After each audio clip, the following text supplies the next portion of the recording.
രാവിലെ തന്നെ വോട്ട് ചെയ്യണ്ടേ? രാവിലെ തന്നെ നേരത്തെ പരിപാടി കഴിച്ചാൽ പിന്നെ 6 മണിക്ക് പോകാമല്ലോ. എന്ത് തോന്നുന്നു?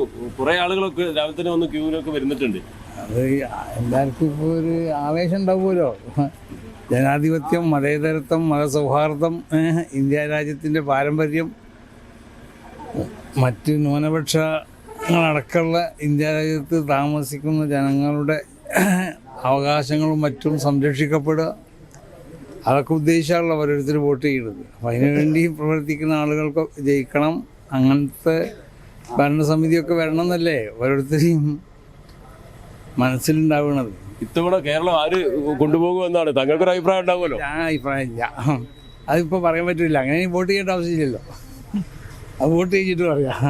സമസ്ത പ്രധാനപ്പെട്ട ചർച്ചയിലായ ഒരു തെരഞ്ഞെടുപ്പാണ്. സമസ്തയുടെ നിലപാടുകൾ UDF-നെ ബാധിക്കുമോ LDF? സമസ്ത പ്രധാനപ്പെട്ട സംസ്ഥാന ജനങ്ങൾ ചർച്ചയിലേക്ക് കൊണ്ടുവരികയാണ്. സമസ്ത അങ്ങനത്തെ വിഷയത്തെ പറ്റി ആലോചിച്ചിട്ടില്ല. വ്യക്തികൾക്ക് രാഷ്ട്രീയം ഉണ്ടാവും, അനുസരിച്ച് ഓരോ വ്യക്തികൾ ചെയ്യും, അത്രേ ഉള്ളൂ. സമസ്ത നേരത്തെ കൊടുത്ത അതേ പിന്തുണയൊക്കെ ഇത്തവണയുണ്ടോ? അങ്ങനെ നേരത്തെ കൊടുത്തത് തന്നെ എനിക്ക് മനസ്സിലായില്ല. സമസ്ത അങ്ങനത്തെ ഒരു പിന്തുണ ഒന്നും ആർക്കും കൊടുക്കില്ലല്ലോ. ഓക്കെ.